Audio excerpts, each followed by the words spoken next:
Hi, my name is Haley Jesus Morel, and I'm doing this video because I've been thinking a lot about something, and I want to share it with you. So the big thing I've been thinking about is how do we as Black people uh, best capitalize on this moment that we're dealing with, and this moment being all of the protests and all of these things. Because if we take a moment to step back, we can see that this moment is highly unusual. There have been protests around the world about the same issues that we are dealing with, right? So what do we do about this? How do we maximize this opportunity? And here in America, I think the best thing for us is to really think about the fact that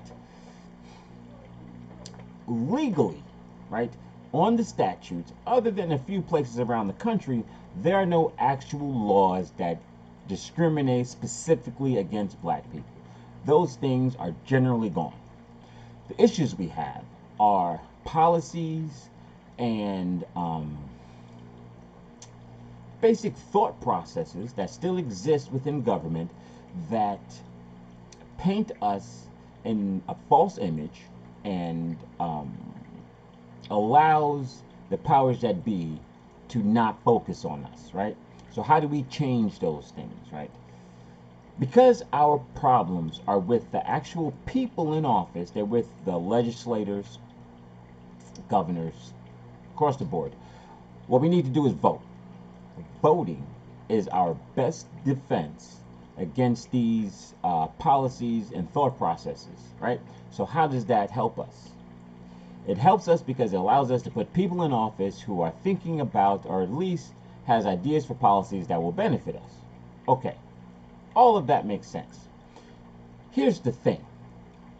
Currently, in the base zeitgeist of America, Black people, we are expected to vote Democrat. Why is that?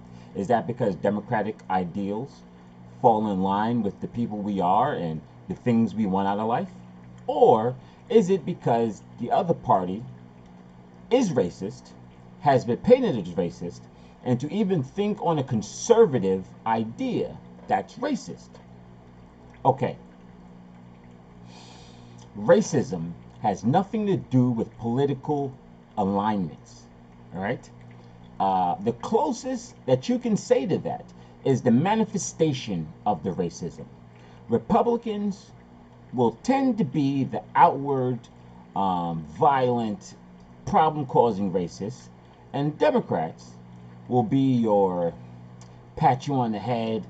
You're just not good enough because your whole system is messed up. So, man, if we can just find ways to help you get good like the rest of us, both sides are racist. Both sides do not have our best interests at heart. These are facts, okay? And if you do not believe these facts, please just look at the situation. Look at what's going on. Just please look at what's going on.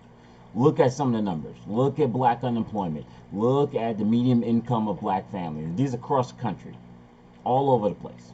I live in a place that is a very blue dot in a very red state. And in this blue dot, we have some of the worst education disparities, yeah, that's the right word, between Black kids and everybody else. It's not even between Black and white, it's between Black kids and everybody else. Everybody else, Asians, Latinos, blah, blah. Dramatic difference. The only ones who are remotely close to us are Mexicans in my particular area. Why is that? Is that because Black people were just inherently stupid? No. No, it's because of the racist ideas and policies that I put in place that help perpetuate certain ideas and myths that they think about us. Why do these things happen? Well, because no party has to care about us. The only time they care about us is during election time. And now we get to the crux of what I'm talking about. Why do you think Democrats fight so hard to get Black people to both register as Democrat and vote Democrat? Is it because they're going to work with us? Is it because they have some feeling that they need to help fix these policies? Once again, in this very blue city I live in, some of the worst food deserts I have ever seen. There's places which happen to be predominantly Black and poor that don't have anywhere to buy fresh food in 2 or 3 miles from where they live. And also, this city I live in has the country's largest farmers market. We have farms all over the place. Everyone should be eating fresh.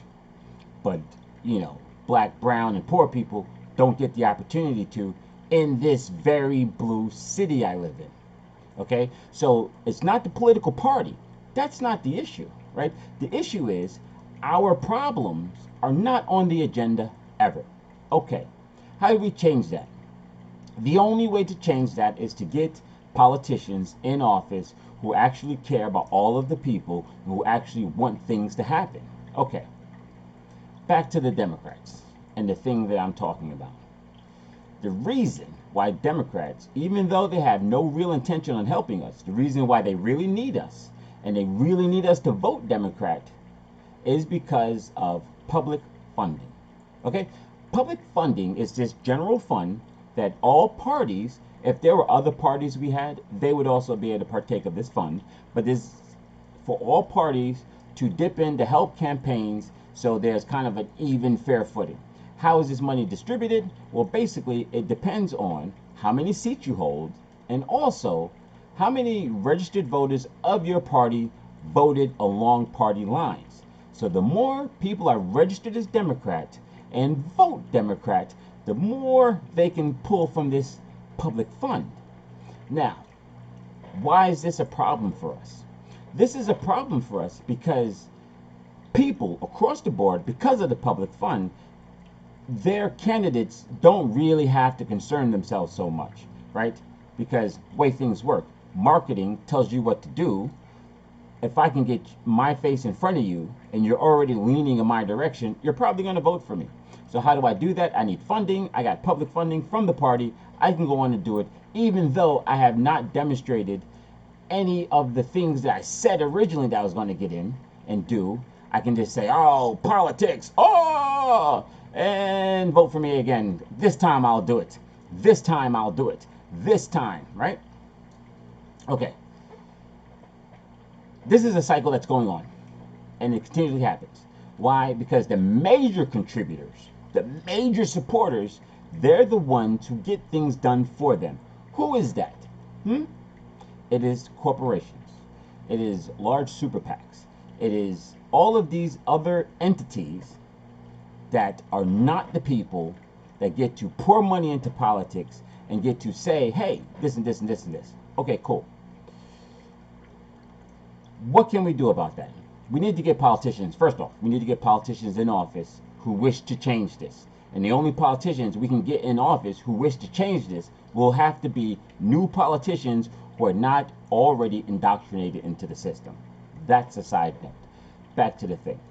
If we as black people make a point to say, hey, we're still participating because we are Americans and we want the best for ourselves and our country, so we will vote, but we're in neither party. We're going to vote independently. We're going to make a decision based on the information provided to us and actions already demonstrated, right? By all of us moving to independence, we remove a lot of the Democrats' power from that public funding, right? And this is kind of important because Republicans tend to have bigger donors, right? And Democrats tend to have more donors, right? But that public fund helps support all the lower Democrats in the area and all that stuff. If they want our vote, they have to talk about our issues. But no longer should we allow them to use us as property to gain money and never take care of our issues. That should no longer be a thing, right? So what does this do? What's going to come of this, right? And as I've been thinking about this, I think there's infinite possibilities, but I can think of two, a best and worst case scenario. The best case scenario is this. Excuse me. Oh, cut that out. The best case scenario is this. As we move as independents, other groups who are not being cared for or supported by the political party in which they've chosen to hang their hat on, now see an opportunity. Hey, let me move to independent too, right? And as more groups move to just voting independent, because I can't say off the top of my head, but I'm pretty positive most people vote independent, are registered independent.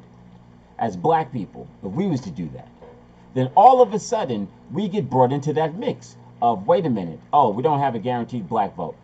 We don't even have the guaranteed money that we get from having guaranteed registered black voters. So what do? You gotta do something. You gotta talk to us, right? The worst case scenario. The worst case scenario is simply this: status quo. We go back to the way things were, and nothing changes for us. And the worst case scenario is not only does nothing change for us, they no longer speak to our needs or our thing. They don't know. They no longer give us the fluff job. You know, they just treat us as they are actually treating us. They become upfront with it, which I think is actually a good thing, because I think more people need to know that they don't care. They just don't care. They just don't care. So, to summarize, we as black people, I strongly believe we need to register to vote, but register as independents, right? That removes us from being democratic pawns, but we are democratic pawns because of public funding, right? Our numbers only matter to the public funding. It doesn't matter about everywhere else. I mean, we can see all of the other issues between electoral college and all that kind of stuff. There's a number of things over there. So that doesn't matter. What matters is the public funding. So that's why they need us.